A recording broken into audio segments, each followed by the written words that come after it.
Muy buenas tardes, compañeras, compañeros de Tlalnepantla, a toda la militancia, a todo el Estado de México y lugares de la República que nos vean. Hoy tengo el honor de presentar al compañero Miguel Ángel Bravo Subervil como anfitrión de esta videocharla, hombre comprometido con la causa, hombre congruente en el discurso y en la acción. Y por otro lado tenemos otra vez, estamos de fiesta con la participación del maestro y compañero de lucha Paco Ignacio Taibo. Y sin más preámbulo, le doy la palabra al compañero Miguel Ángel para la presentación del compañero Taibo. Adelante, Miguel, por favor. Gracias. Muchas gracias, Jorge. Muy buenas tardes, compañeras y compañeros. Pues estamos de plácemes. Se encuentra con nosotros el compañero, el camarada Paco Ignacio Taibo II. Es un privilegio poder contar con él, agradeciéndole mucho por su valioso tiempo y permitirnos escuchar acerca de los movimientos sociales para las y los compañeros de Morena Tlalnepantla.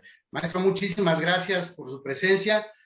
Pues usted es un prolífico escritor, un compañero de lucha que hemos seguido desde que tenemos conciencia social. Y por fortuna también hemos podido leer, pero eso lo vamos a ir viendo en el transcurso de nuestra charla.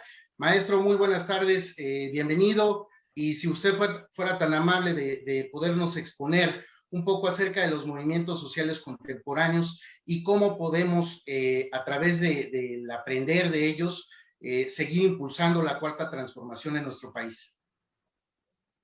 Yo creo que es fundamental que la gente de Morena y de la 4T recobre su función de partido-movimiento. Cuando nació se definió claramente que no se pretendía que era un aparato de corte electoral y un partido de reglas tradicionales, sino se quería construir un partido de izquierda que usara el camino electoral como uno más de los caminos de lucha. Sin menospreciarlo, la lucha electoral es bien interesante, te permite desplegar unas campañas de formación, de agitación en medio de la población enorme, y conduce a la victoria en términos de una parte del podridísimo aparato del Estado que hemos heredado. Pero perder la calidad de partido-movimiento podía ser grave, y eso pasó. Estos últimos años, Morena ha estado ausente de la lucha social, replegada a problemas internos, problemas de organización o problemas electorales. Esto la debilita extraordinariamente, pero además priva al movimiento social de un punto de apoyo. No se trata solo de estar ahí, sino de estar ahí porque eso somos. Y esto significa sensibilizarnos a las demandas de la población y a las movilizaciones de la población. En estos últimos 2, 3, 4 años,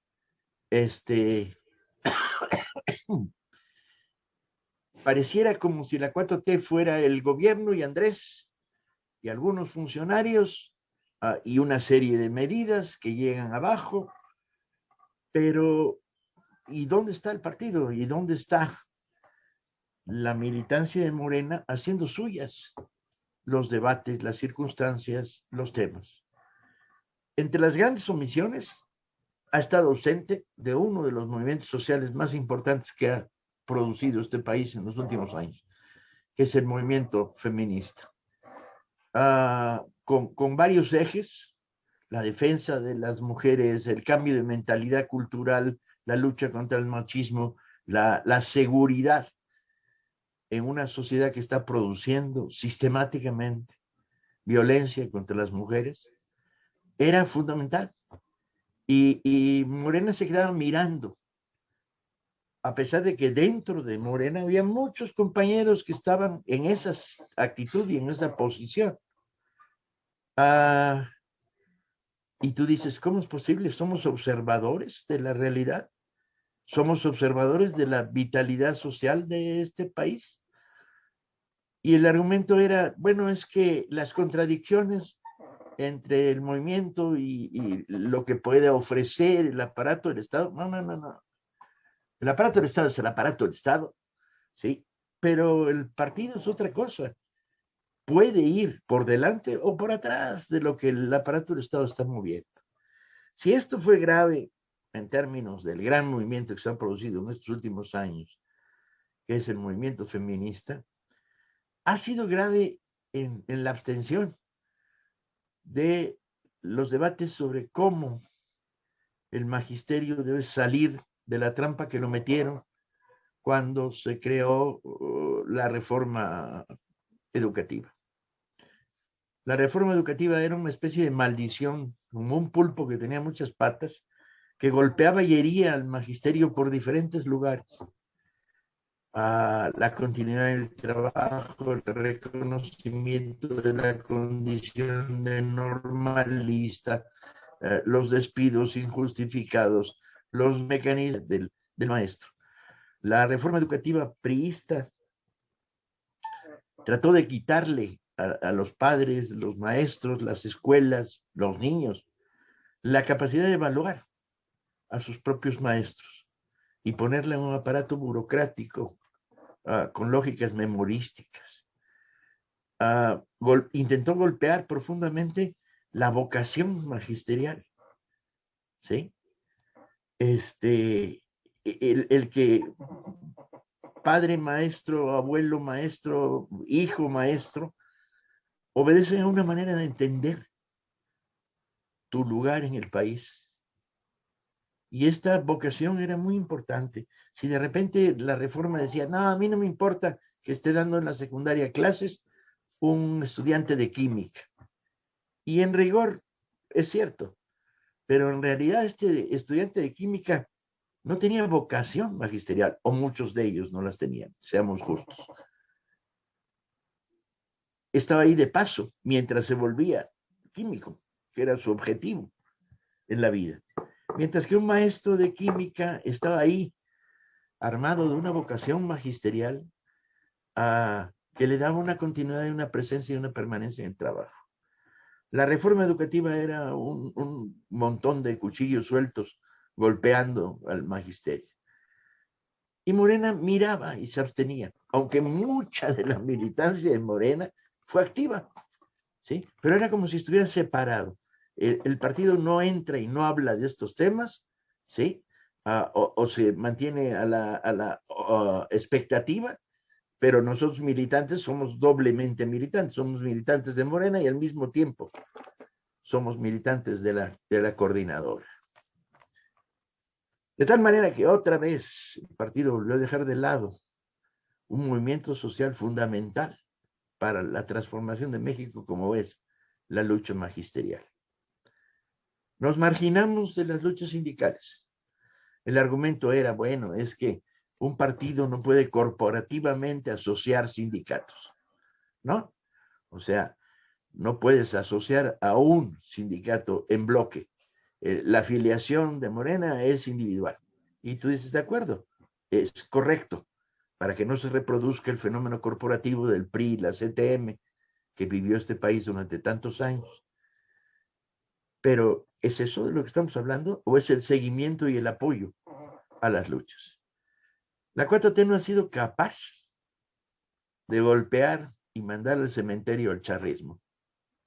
Charrismo que es una lacra que heredamos del viejo régimen, sindicatos con direcciones espurias, controladas por las patronales, dadas al chantaje y sin representatividad, autoelegidos, eternos. No pudimos liquidarlos, porque no hubo campañas partidarias para decir, asamblea en tu fábrica, nombra, elige a tu sindicato en libertad. No hubo volanteos masivos en las zonas industriales del país diciendo, ya llegó la hora, librémonos de los charros o de los sindicatos blancos fantasmas. Se abstuvo. Donde hubo luchas, ahí estuvo observando, donde sectores muy cercanos al partido, como el sindicato minero, dieron luchas terribles en estos últimos años, con una presión patronal asquerosa, ¿sí? Con apoyo de gobiernos locales. El partido observaba. Y es el tercer ejemplo que puedo poner. Hablé de feminismo, de movimiento magisterial. En los temas de jóvenes, cuando se desatan los grandes movimientos contra la lumpenización y la violencia en las escuelas del Poli y en los CCHs, el partido observa. Es cierto, muchos militantes ahí estuvimos, compartimos con los chavos las asambleas, conversamos, discutimos con ellos, apoyamos, pero el partido se mantenía al margen. Era como el gran observador de la lucha social, pero no observaba un carajo, ¿sí? Todavía dijera, se aprendió de todo esto a partir de reflexionar sobre ello. No es cierto. Se aprendió de ello para ver cómo un partido puede abstenerse de salir de su sentido original para convertirse electoralmente al movimiento cuando intenta y puede, no siempre puede, y no tiene vida en el resto de las contradicciones que se van generando a lo largo y ancho del país. En aquellas situaciones en las que el gobierno entraba en choque frontal contra algunos sectores, los guachicoleros, por ejemplo, ¿sí? El partido, ¿dónde estaba? Es cierto, no había un movimiento al que poder apoyar, pero había una situación crítica que afectaba a amplios sectores de la población.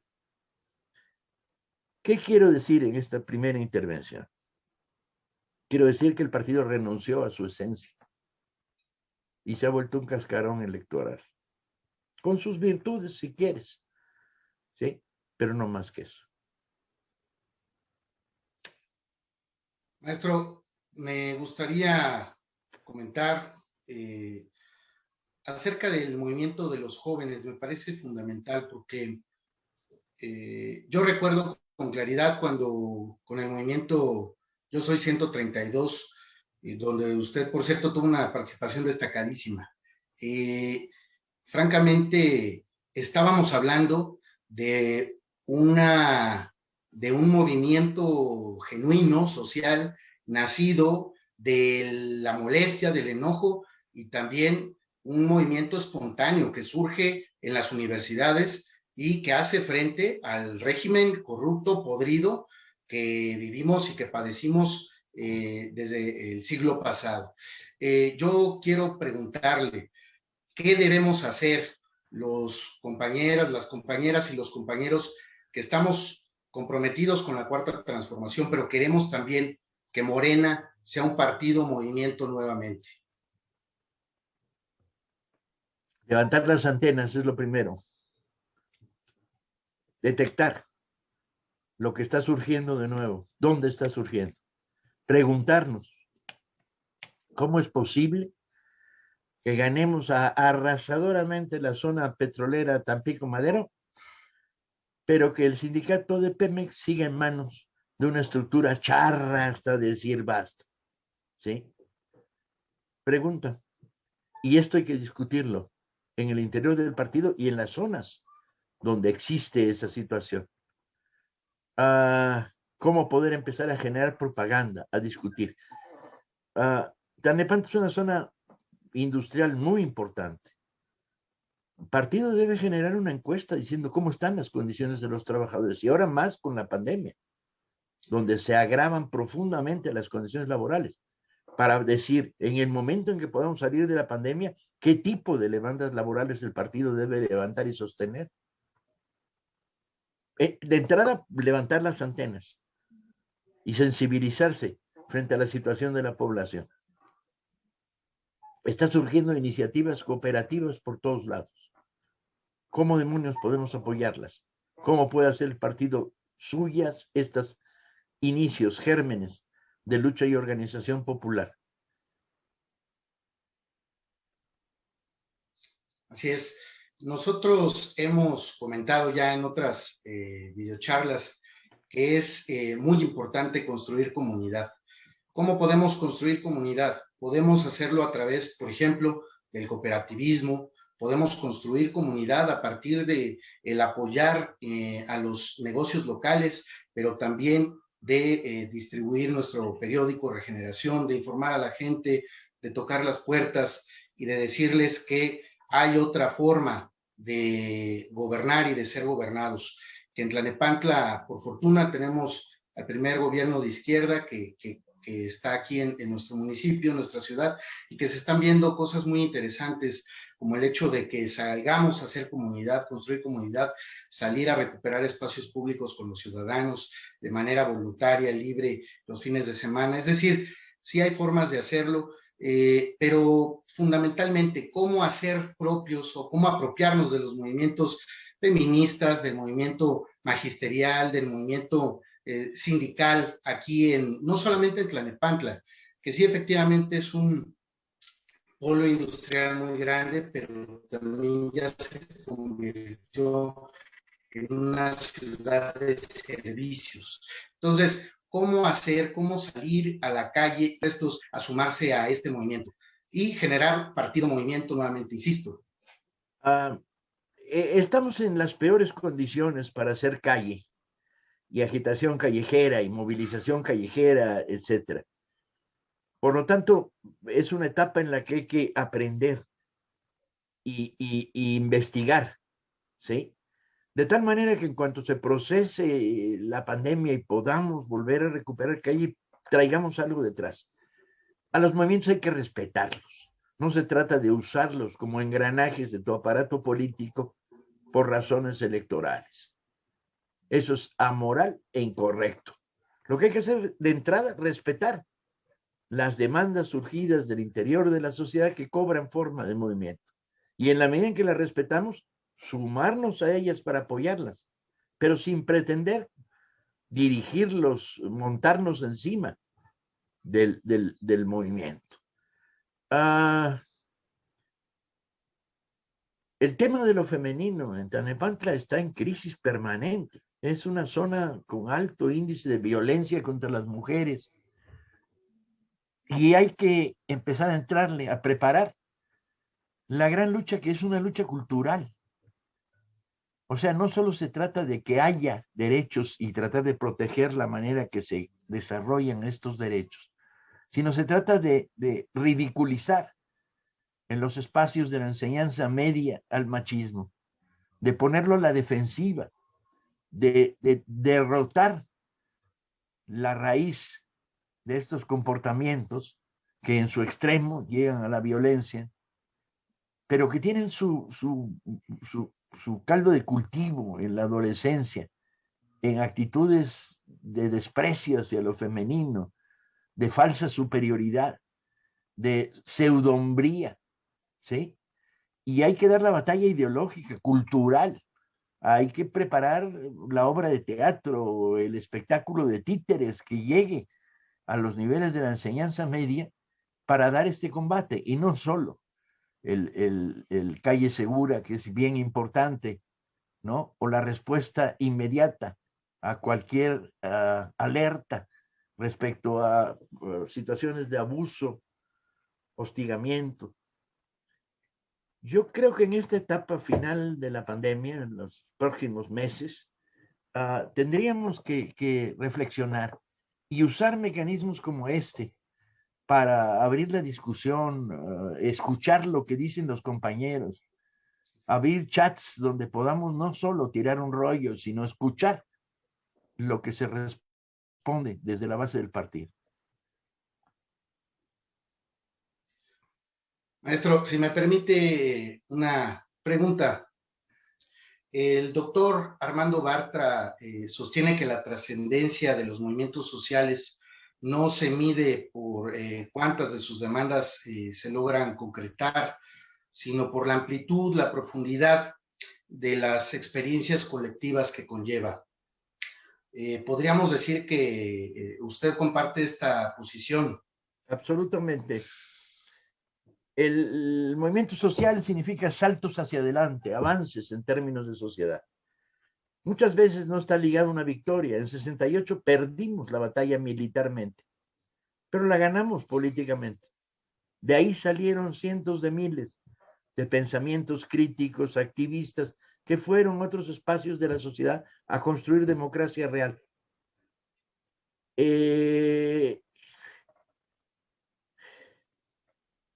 ¿Cómo expresarlo con claridad? La sociedad va dando saltos a partir de los movimientos. Y estos actos se reflejan fundamentalmente en avances de conciencia colectivos y en incremento de la organización popular. ¿Sí? Curioso, ahora en las últimas semanas, los partidos de la derecha reorganizada y acuerpada, el PRI, el PAN, el PRD y cuanto sopilotes se les añada, critican violentamente a Morena porque no es lo que dice ser, por las contradicciones que muestra Morena.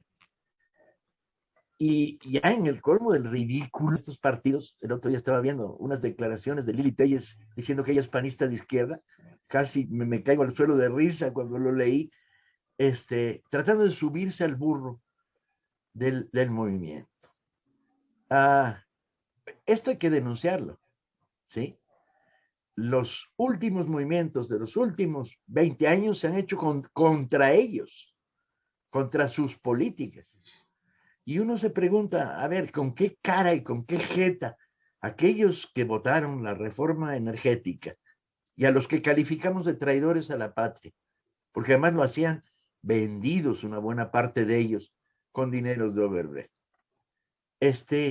¿Con qué jeta esos cuates ahora dicen que nuestra política petrolera es equivocada o que la política energética, eléctrica es una política entreguista? Pues sí, se entregaron hasta donde pudieron, porque no pudieron más.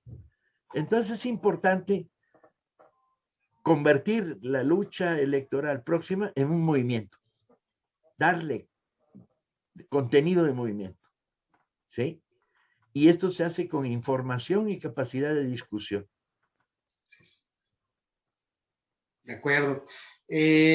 Maestro Paco Ignacio Taibo, en esta crisis pandémica que estamos padeciendo en el país, podemos decir que existe un neoliberalismo que está ya dando sus últimas patadas de ahogado, que está desahuciado, que está en fase terminal.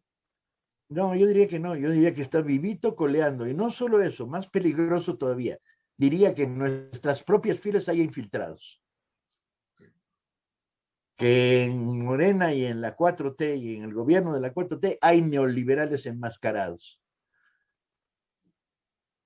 O sea que cuidado con declarar muerto al cadáver, que porque apesta podrido no quiere decir que ha desaparecido. Exactamente, eso es una muy buena reflexión para que todas las compañeras y compañeros podamos estar alertas. No debemos confiarnos, no debemos bajar la guardia. Como nos dijo aquí alguna vez ya también el compañero Fisgón, debemos estar muy alerta para defender al movimiento en las redes sociales. Veníamos de traer un influjo muy importante antes de ganar la elección histórica del 2018 en las redes sociales, y hemos observado que ese movimiento que se venía gestando en redes ha venido en picada, decayendo. Hemos hecho aquí también esa reflexión y hemos pedido que estemos alerta para defender al movimiento en las redes sociales, porque los conservadores, la derecha, están fúricos, están siempre denostando, golpeando al gobierno, golpeando a la Cuarta Transformación, atacando al presidente de la República, y necesitamos estar nosotros siempre bien informados, pero también defendiendo las redes sociales. Maestro, el triunfo de los movimientos sociales está en su capacidad de la irreverencia. Eso sostiene usted. ¿por qué no nos platica un poco más acerca de cómo se gestaron los movimientos sociales que llevaron finalmente a Morena a tener el poder, para que de eso podamos reflexionar cómo no nada más es tener el poder, sino es el poder para poder transformar y cambiar a nuestro país? Todo movimiento social surge de la respuesta a una cadena de agravios. Estos agravios, estas injusticias, provocan reacciones. Hablabas cuando empezábamos de que tú vienes del 132. El agravio original era el intento de Peña Nieto de convertir las universidades en títeres para sumarlas a su campaña. Era tan burdo, tan ridículo, ¿no?, que provocó una acción de descontento. Cobra la forma muy significativa y muy inteligente de decir, los que sacaron a Peña Nieto de la Ibero no son los marcianos, no son agitadores profesionales. Yo me llamo tal y aquí está mi número de credencial.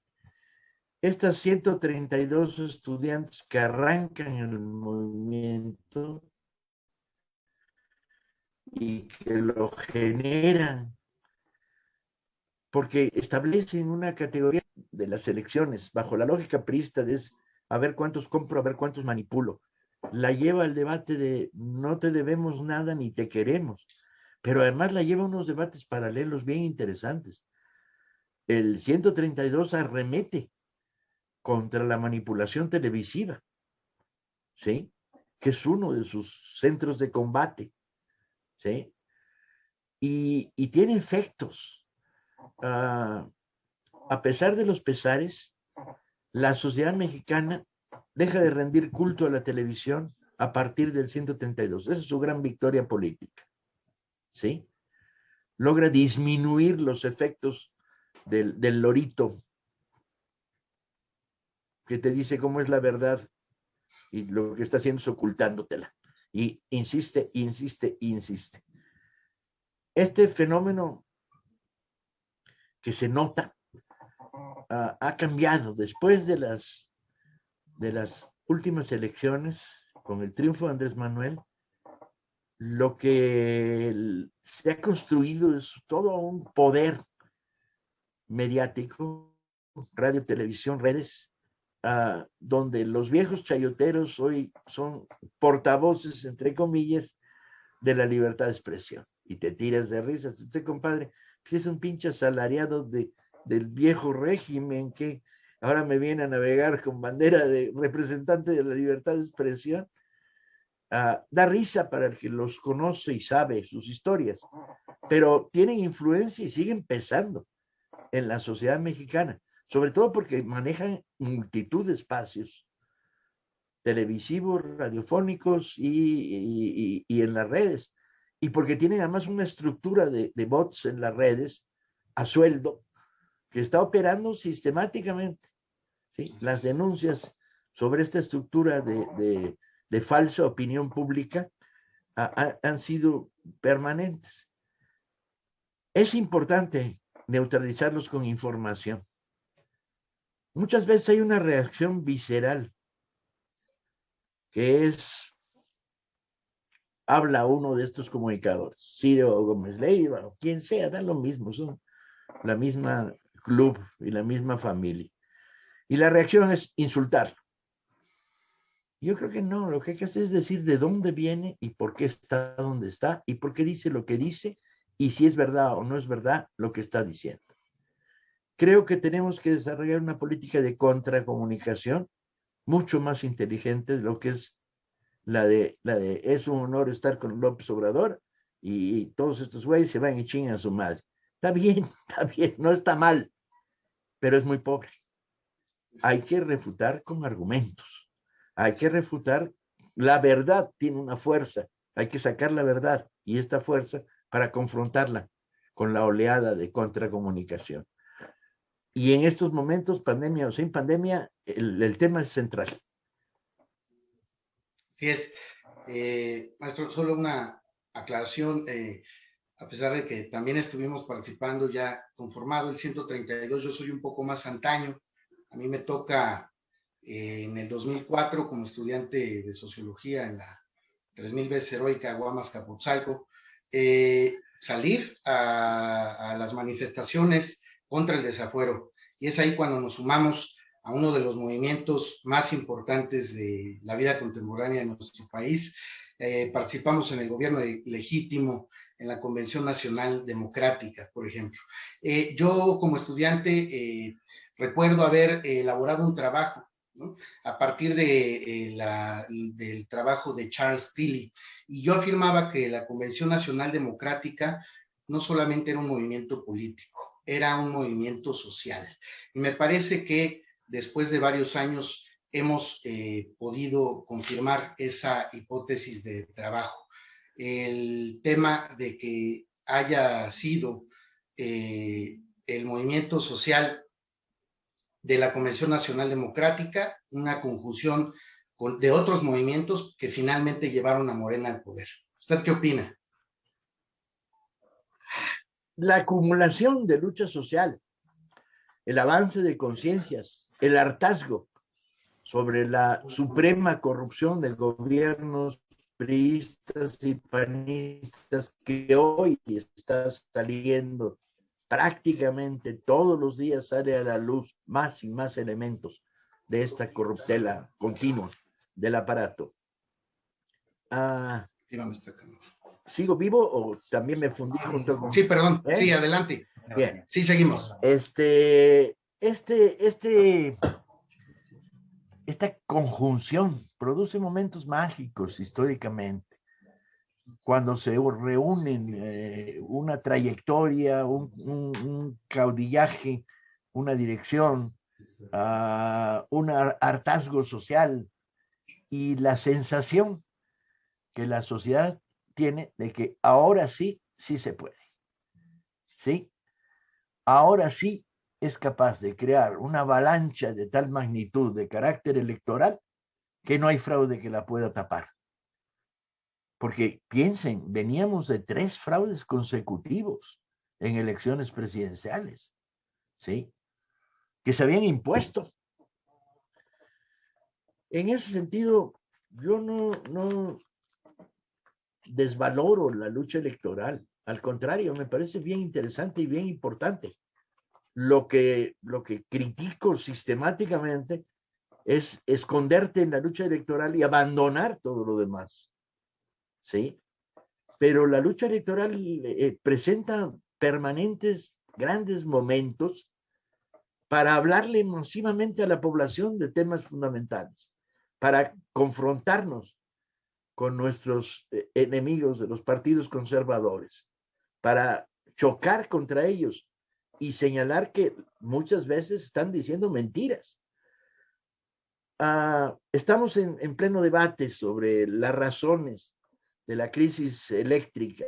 Bueno, hay que explicarle a la gente cuál es el origen de esto, ¿sí? De los sucios contratos que hicieron que firmara CFE, de la manera como se entregó a tejanos y fronterizos gringos recursos eléctricos en condiciones de intercambios muy pobres, los contratos que quieren las compañías distribuidoras que tener prioridad. Hay que explicar muy bien todo esto y volverlo parte del debate electoral. De manera que cuando votes, estés votando en términos de decir, quiero que vuelva el pasado y esto es el pasado. Exactamente. Pareciera que muchas personas han olvidado la raíz del partido y del movimiento. Sin embargo, nosotros tenemos que estar siempre trabajando y además, como ahora usted dice, ingeniándonos cómo hacerlo en esta época de pandemia. Es muy importante recordar también que a pesar de la pandemia estamos en posibilidad de utilizar este tipo de medios para poder acercarnos a nuestros vecinos, a nuestros familiares, a nuestros amigos y recordarles en todo momento que no podemos perder esta batalla para continuar con la cuarta transformación, que como ya lo vimos, PRI, PAN y lo que quede del PRD se unen, como siempre lo dijo Andrés Manuel, para intentar sobrevivir electoralmente y para poder evitar que se enraice la transformación en nuestro país. Es importante decirle a la gente que Andrés Manuel finalmente, y no solo él, muchos compañeros que han construido este movimiento, tenían razón. Yo recuerdo con mucha claridad cuando en alguna plática que tuve oportunidad de escucharlo, nos decía cuáles eran los orígenes de estos partidos políticos. Francamente, se observa que solamente quieren seguir viviendo para destruir las bases que se están sentando en este momento y para seguir robando a nuestro país. Hace un momento platicaba de la vocación. Yo quisiera preguntarle acerca de la vocación política y la vocación en el servicio público. Afortunadamente podemos contar con alguien como usted, como servidor público. ¿Por qué no nos habla un poco de esa experiencia? Pues resultó interesante. Yo me había jurado a mí mismo nunca ser candidato de nada. Pero cuando de repente se planteó el problema de, bueno, aquí está el poder, ¿ahora qué? ¿Vamos a seguir viéndolo desde afuera? Le entramos.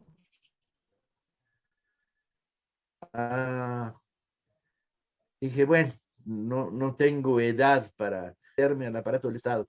Pero cuando Andrés planteó la posibilidad de dirigir el fondo y el articulado del libro, la dirección de publicaciones, Educal, todo el equipo que estoy dirigiendo, me dijo, ¿vas a quedarte mirando o ahora que podemos? Y la verdad no me tomó más de 15 minutos decir, vamos para adelante. La experiencia ha sido interesante, en el mejor de los casos y con la más fácil de las palabras, pero encontrar lo que encontramos en la administración era para ponerse a llorar. Errores, dispendios, burocracia insaciable, mecanismos que todo lo hacían complicado, dificultades administrativas, toda una reglamentación y normas que lo único que hacen es alentar y obstaculizar los procesos. Afortunadamente, una vez que limpiamos el techo en los cargos de decisión, los 30 cargos del aparato de Fondo Educal, Dirección de Publicaciones, hacia abajo había muy buen ambiente con los trabajadores. Y solo fue poco a poco ir convirtiendo a toda esta fuerza laboral en una fuerza que tenía un objetivo y un destino y irlo dejando claro. Dimos batallas, yo creo que muy importantes por bajar el precio de los libros. Una sociedad que lee es una sociedad más crítica y más sana y un obstáculo era la lectura. Dimos una batalla impresionante por revivir los clubs y las salas de lectura por todos lados. Y han crecido sorprendentemente y a pesar de la pandemia. Dimos una batalla por crear colecciones populares como Vientos del Pueblo, que llegaba y llega a prácticamente cualquier resquicio del país. Dimos una batalla por llevar libros gratis a comunidades y operaciones de regalo y de apoyo. Estimular lo que surgía desde abajo, las operaciones de policías leyendo y haciendo que sus comunidades también lean, giras, reactivamos el librobús y lo convertimos en un fantástico instrumento de batalla. Sacamos libros que estaban dormidos en las bodegas y organizamos ferias del libro por todos lados, tendidos de libros. La experiencia es muy rica, a pesar de la pandemia, y exitosa en la mayoría de los casos. Yo estoy contento, no me arrepiento de haber tomado la decisión y de haber confrontado debates porque les gustaba para convertirme en puerquito y tirarle al puerquito, pero bueno, bien es sabido que tengo lengua afilada y que no me la callo cuando necesito tenerla dispuesta al contraataque ideológico y verbal. Así es. Quiero compartirles, compañeras y compañeros que nos hacen el favor de estar viendo esta videocharla, que Paco Ignacio Taibo II es fundador de un movimiento social muy importante por la difusión de la lectura, sí lo podemos decir, junto con la compañera Paloma Sáiz y demás equipo que conforma la Brigada para Leer en Libertad, y ahora pues desde el Fondo de Cultura Económica, con los Vientos del Pueblo y con todas las acciones que nos acaba de comentar. Francamente es un privilegio que podamos contar con usted en este espacio, y espero que en algún momento, después de esta canija pandemia, podamos generar una reunión en Tlalnepantla para las y los compañeros de nuestra ciudad. Quiero, para finalizar, si usted me lo permite, hacer un comentario para nuestros compañeros. Tenemos que apostarle no solamente a la formación académica, también tenemos que entrarle a la formación política y también a la formación para el servicio público. Lo acaba de decir el maestro Paco Ignacio Taibo. Hay que entrarle, porque cuando estamos ya frente a la definición de toro para poder gobernar, tenemos que estar preparados también para eso. Y tenemos que tener ética en el servicio público, pero también la formación para poder generar un buen gobierno, un gobierno de izquierda, un gobierno que dé el ejemplo, y también no fallarle a las y a los ciudadanos. Maestro, no sé si tenga algún comentario final, sabemos que su tiempo es limitado, pero no sé si nos quiera dar una última reflexión.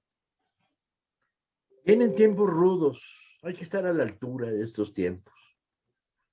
Vamos a tener una campaña electoral muy envenenada y hay que convertirla en movimiento, ¿sí? No vengo a buscar tu voto, no, vengo a contarte historias, vengo a explicar, vengo a hablar contigo, vengo a decirte detrás de la crisis energética esto es lo que está, ¿sí? Entonces, hay que volver la campaña electoral movimiento propagandístico, movimiento de debate de ideas, movimiento de reflexión.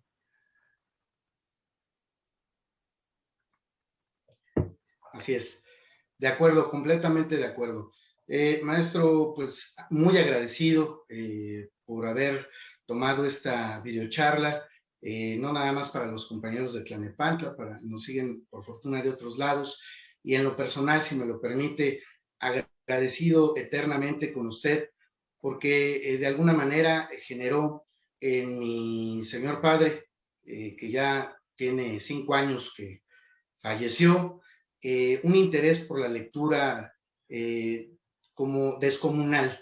Cuando tuvo la oportunidad de leer la biografía del Che, que tuvo a bien escribir, no solamente lo emocionó, también le dio muchas ganas de vivir. Quiso conocer Cuba y estuvo a nada de lograrlo, lástima. Pero de verdad eso se lo aprecio de todo corazón. Muchísimas gracias, maestro Paco Ignacio Taibo. Espero que no sea la última vez que podamos para nada. En conversar. cuanto podamos, salimos a la calle y sacamos el librobús a Tlalnepantla. Eso es todo. Muchísimas gracias. Jorge, gracias a ti también.